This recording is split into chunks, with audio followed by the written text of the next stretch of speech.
Pessoal, boa tarde, que bom, que maravilha, o domingo sempre é maravilhoso, sempre é maravilhoso. A gente teve um primeiro momento em que a gente pôde celebrar o Senhor no culto, depois nós tivemos um momento do Culto Kids que foi maravilhoso, agora a gente está aqui para a segunda parte da nossa série que a gente está fazendo sobre o livro O Fazedor de Discípulos. O primeiro a gente falou semana passada e hoje a gente vai falar sobre o segundo capítulo, que é o capítulo que fala sobre autoridade.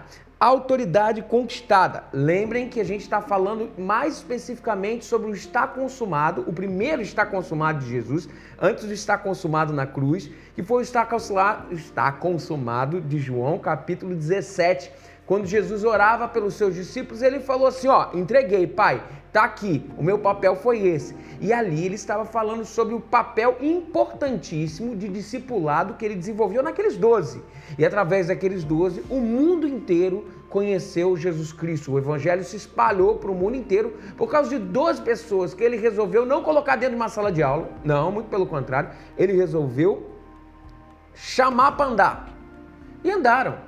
Comeu poeira da sola de Jesus e algumas coisas Jesus fez. E é legal porque o texto, alguma coisa Jesus fez de importante para montar aqueles discípulos, para que aqueles discípulos tivessem a configuração do mestre. E esse texto de João capítulo 17 é um tratado do que foi esse discipulado. E Jesus descreve isso. João capítulo 17, versículo 4 foi o que a gente leu semana passada. E hoje a gente vai ler o versículo 7. E ele fala assim, agora eles conhecem que todas as coisas, Jesus falando sobre os seus discípulos, né? Agora eles conhecem que todas as coisas que me tens dado provêm de ti. Olha só que coisa interessante esse texto, porque existiu um processo, não sei se vocês perceberam.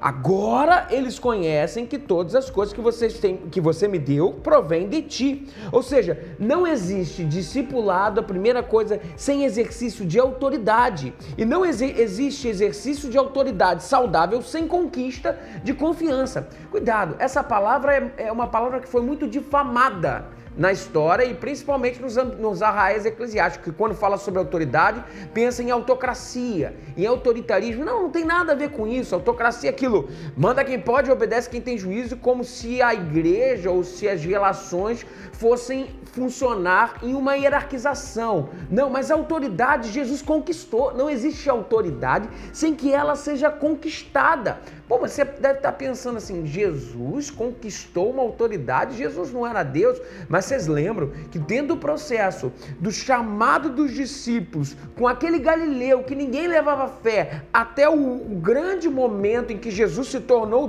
Deus para ele, isso levou um tempo, isso levou uma caminhada junto, isso levou um momento de maturação. E a pergunta que eu te faço é como Jesus conquistou essa liderança em discipulado com os seus discípulos.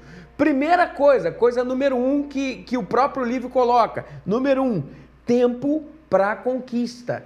Toda conquista leva um tempo. Vocês lembram que a partir da declaração de João 17,4, o está consumado, a partir daí o texto, como eu falei no início, começa a detalhar o processo de como isso aconteceu para os 12 se tornarem discípulos de Cristo, que levaria o evangelho para o mundo inteiro.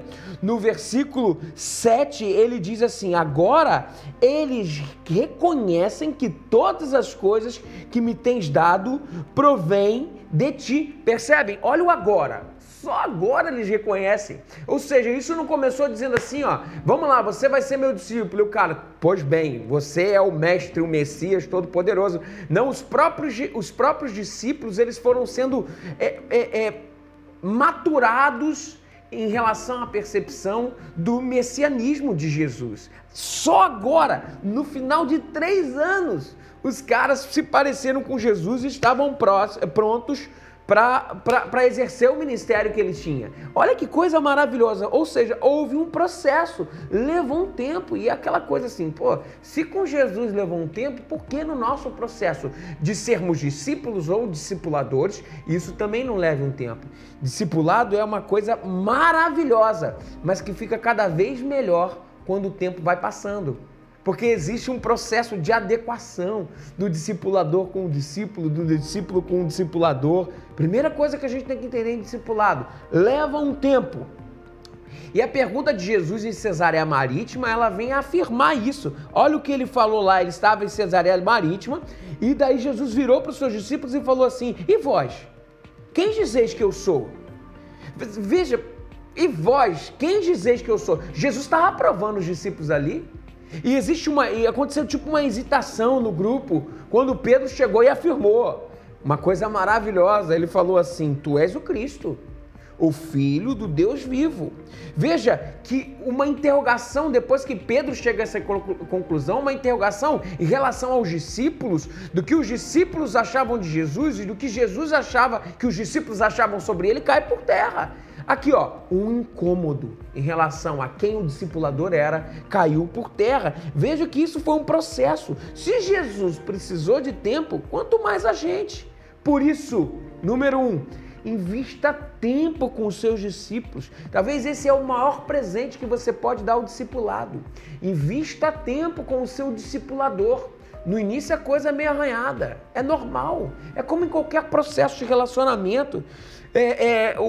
Geralmente dizem que o primeiro ano de casamento é o pior dos anos, porque a gente está se conhecendo, as coisas estão indo para o lugar, eu estou entendendo o jeitão, eu estou entendendo o limite da minha esposa, e assim também acontece no discipulado. Eu tive gratas surpresas com os meus discipulados. Isso não é novidade para ninguém. Eu comecei a ser discipulado pelo Caio, na figura de discípulo. Caio foi meu contemporâneo no seminário, fizemos seminário junto, da mesma turma e tudo mais. E sabe aquele cara que, em termos de vontades, de jeitão, que eu nunca pensei que seria uma pessoa tão próxima de mim. E é impressionante como no início a coisa começa mais ou menos, aqueles papos meio monossilábicos, sabe? E aí, como é que vai? Tudo bem. E aí, como é que estão as coisas? Tudo certo. Vem cá, e aí, o que você vai fazer da vida?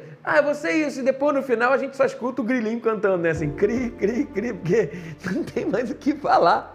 O início do discipulado é mais ou menos isso, gente. Não tem jeito. Mas à medida que a vida vai passando, a dinâmica da vida traz assunto. E mais do que trazer assunto, a dinâmica da vida faz com que aquela relação se torne essencial. Todo discipulado precisa de tempo.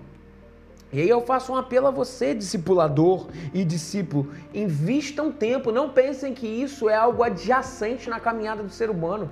Nós somos formados pelos discipulados que tivemos na nossa vida, seja os discipulados em casa com pai e mãe ou os nossos amigos do colégio.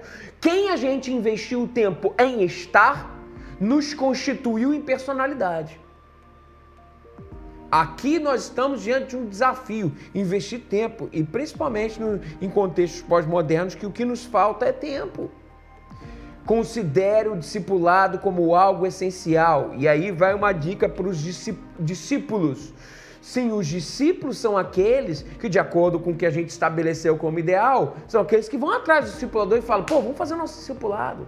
E, gente, fazer nosso discipulado tem a ver assim, ó, vamos fazer compra junto, vamos tomar um café junto, vamos correr no corredor esportivo junto, vamos na Smart Fit junto. Aí é pra galera que já tem mais grana, né? Mas o corredor esportivo tá aqui, ó, é de graça, vai lá, pô. É isso, é esse tipo de coisa. Investimento de tempo, essa é a tônica. Segunda coisa que Jesus colocou de acordo com aquele texto de João capítulo 17, discipulado é influência.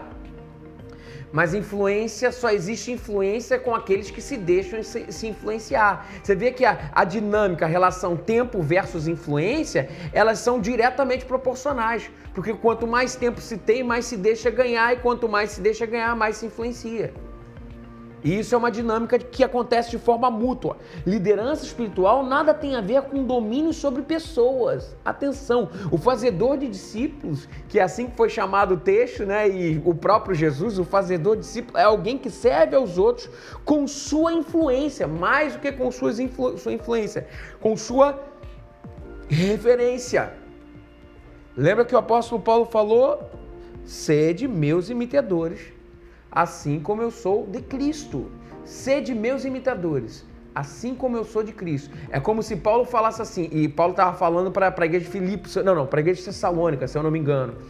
Paulo já estava num nível de maturidade com a igreja, já tinha investido tanto tempo com a igreja, que ele sabia que a referência dele era algo tangível para aquela comunidade. E ele chama essa atenção. Depois de investir tempo, ele fala assim: gente, olha o que eu estou fazendo, gente. Eu vou levar vocês para Jesus, vem junto comigo.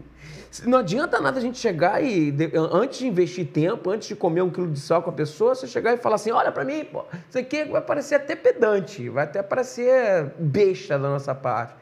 Mas à medida que nós investimos tempo, é claro, é lógico que nós vamos ser, como discipuladores, influência para as pessoas que nós estamos discipulando.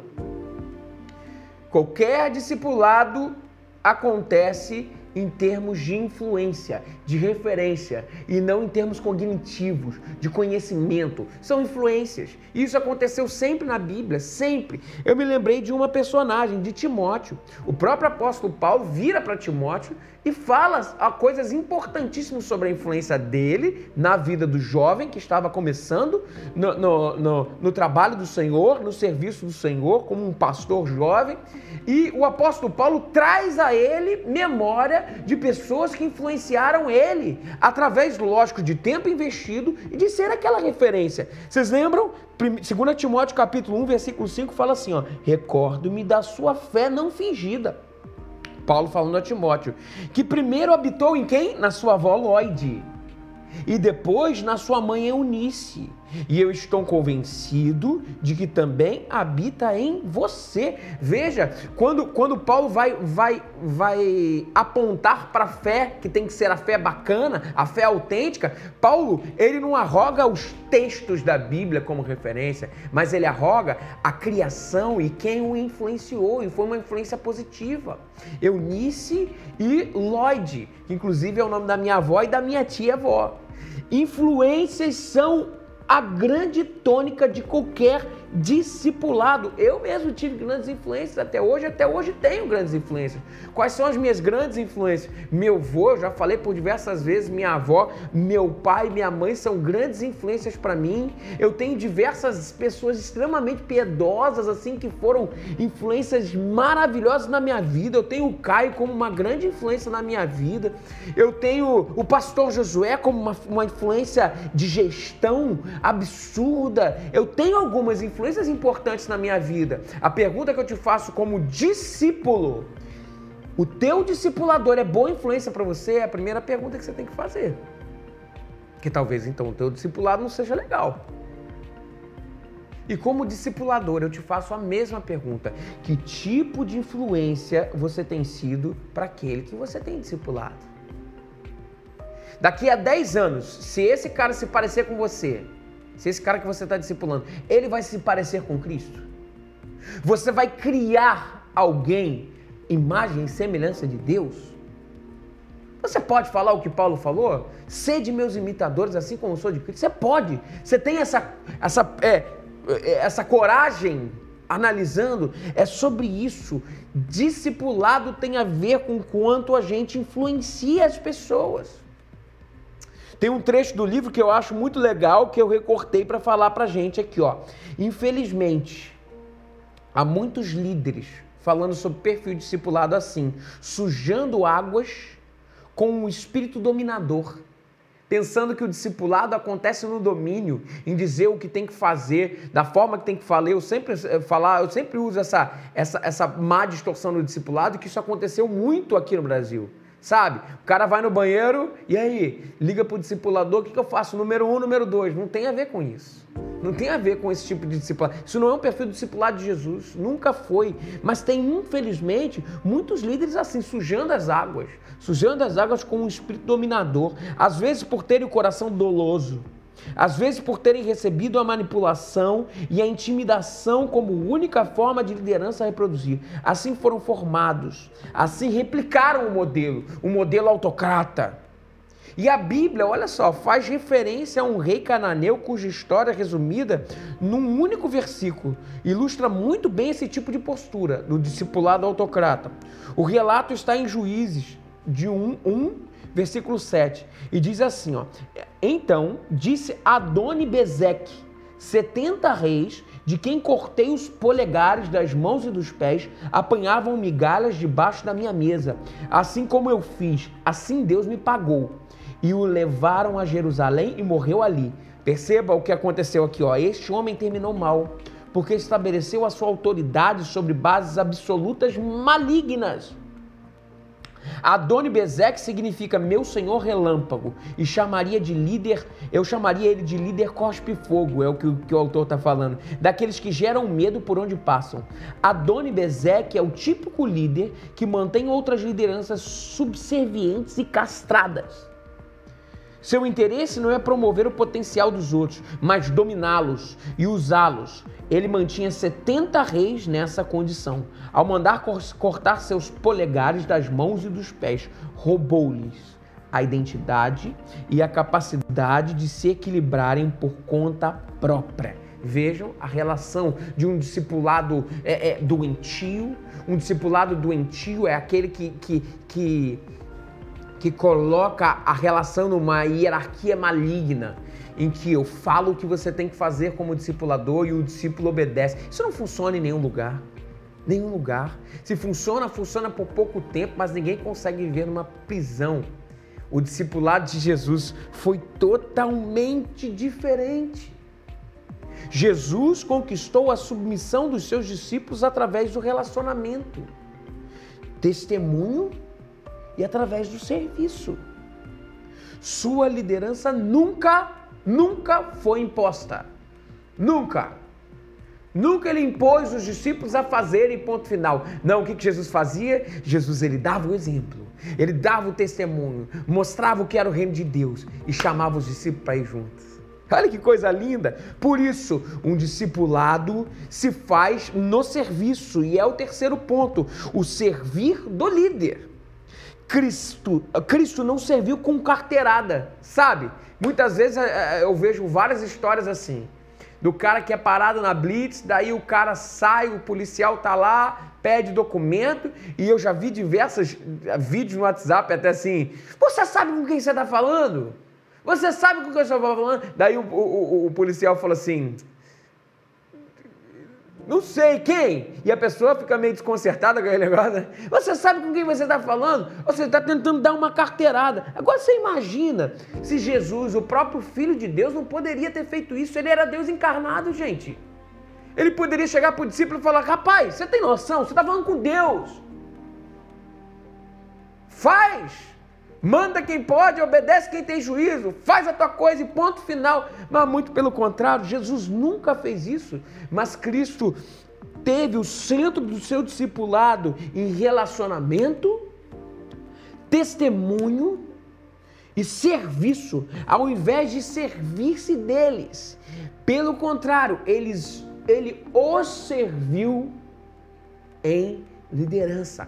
Um exemplo disso é o momento, a cerimônia que a gente chama de cerimônia do lava-pés, né? Vocês lembram disso? Pouco antes de Jesus ir à cruz, Jesus fez algo inusitado, que era só servos que faziam.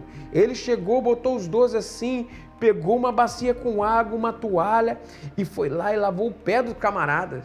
E a gente naquela época tinha ou sandália, os caras andavam descalços. Jesus não estava nem aí, tirou aquele negócio, tirou a sandália, ou pegou aquele pé craquento e ó, bum, lavou, em sinônimo de que se você quiser discipular, se você quiser ser um líder com o caráter de Cristo, você precisa aprender que não existe formação de pessoas sem o serviço. Pedro, bonzão, chegou e falou assim, de jeito nenhum, você não vai lavar nada. Eu não sou digno disso. Ele falou, rapaz, se você não me deixar lavar, você não tem parte no meu reino.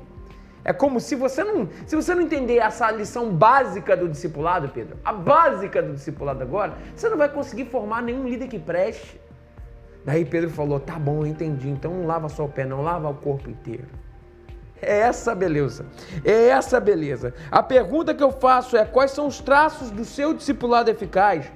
Vem cá, você tem servido como inspiração? Você tem baseado e calcado o seu discipulado em relacionamento? Que tipo de testemunho você tem sido para aqueles que você tem cuidado? Ou que tipo de testemunho o teu discipulador tem sido? Talvez o teu discipulador não tenha sido bom ser testemunho. Está na hora de você chegar para ele e falar, cara, se eu for igual a você, será que eu vou ser igual a Cristo daqui a pouco? É uma relação de troca. Não adianta, antes de tentar colocar alguma coisa para acontecer, você como discipulador, antes, come 1 quilo de sal. Observe bastante, Jesus nunca veio com resposta pronta, Jesus sempre deu resposta fazendo. É sobre isso, é sobre isso. Eu me lembro por diversas vezes alguns jogadores, quem foi? Eu me esqueci agora, eu acho que foi o Messi, não, foi o Cristiano Ronaldo. O pessoal criticando, e aí, você não tem nada a falar, Cristiano? Ele falou, de jeito nenhum, a minha resposta é no campo. Então, o que é o campo? O campo é o seguinte, eu vou fazer, e o discipulado, ele acontece através dessa referência. Naturalmente, as pessoas já vão se ajeitando. É impressionante. Eu me vejo, por diversas vezes, repetindo as palavras das pessoas que me discipulam. Como eu vejo pessoas que se referenciam em mim, repetindo as minhas palavras, agindo do meu jeito, a gente vai parecendo tudo igual. Claro que não é perda de identidade, mas o que é bom para copiar, não me copio que tá ruim em mim não, pelo amor de Deus. Mas as coisas boas, aí faz sentido o que o apóstolo Paulo falou. Seja meu imitador como eu sou de Cristo. A gente vai se parecendo, um vai falando a imagem de Cristo do outro, e o outro vai fazendo, e assim se consegue. Quarto e penúltimo ponto, são 2 pontos pequenos. Quarto, primeiro, sobre discipulado, existe e tem que existir a conquista da submissão. Como discipulador, como conquistar a submissão do outro? Primeiro, a coisa importante que a gente tem que entender é que essa palavra é uma palavra que foi muito maldita, muito mal executada, mas submissão é estar sob uma missão. Veja que é uma submissão, inclusive mútua, porque se a missão é a missão de Cristo, os dois, tanto o discípulo como o discipulador, vão estar submetidos a isso.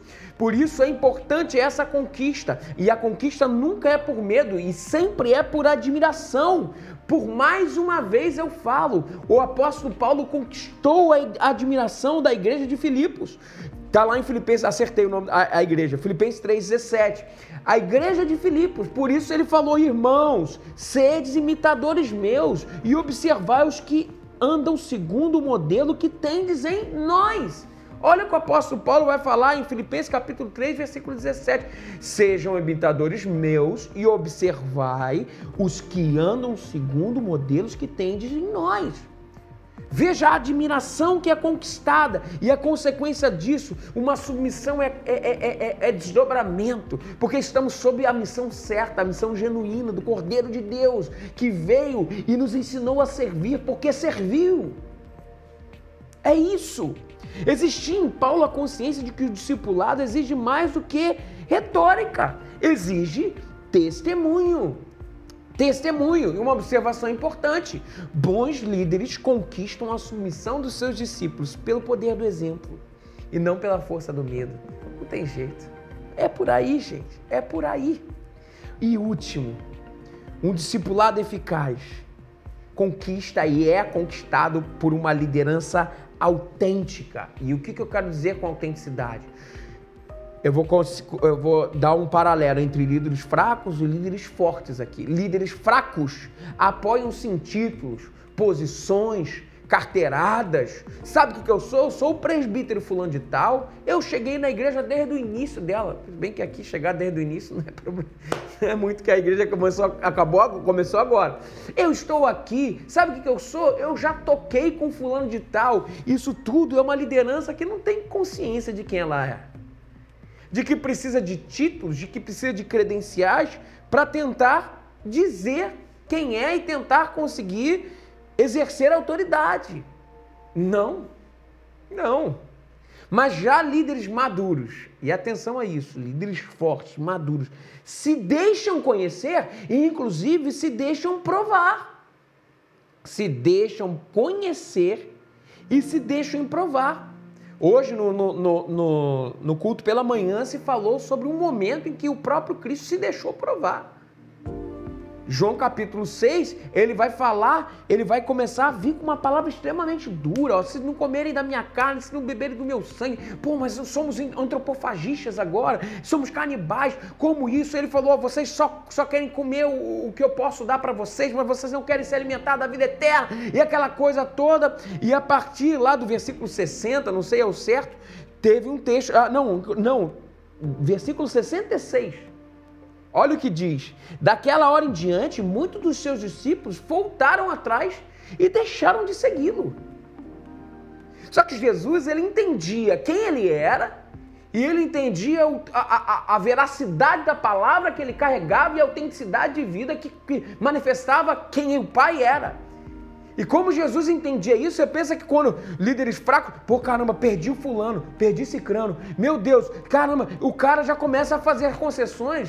Não, líder forte, pelo contrário, ele sabe a palavra que ele tem e a palavra de Deus, sabe que o que ele prega é verdade e perder para ele muitas vezes não é problema. Jesus ainda agudiza a sua dor quando os discípulos começaram a deixá-lo. Ele vira para os apóstolos e fala assim, ó, no versículo 67, Jesus perguntou aos 12, ele disse assim, vocês também não querem ir? Olha que loucura, olha que loucura.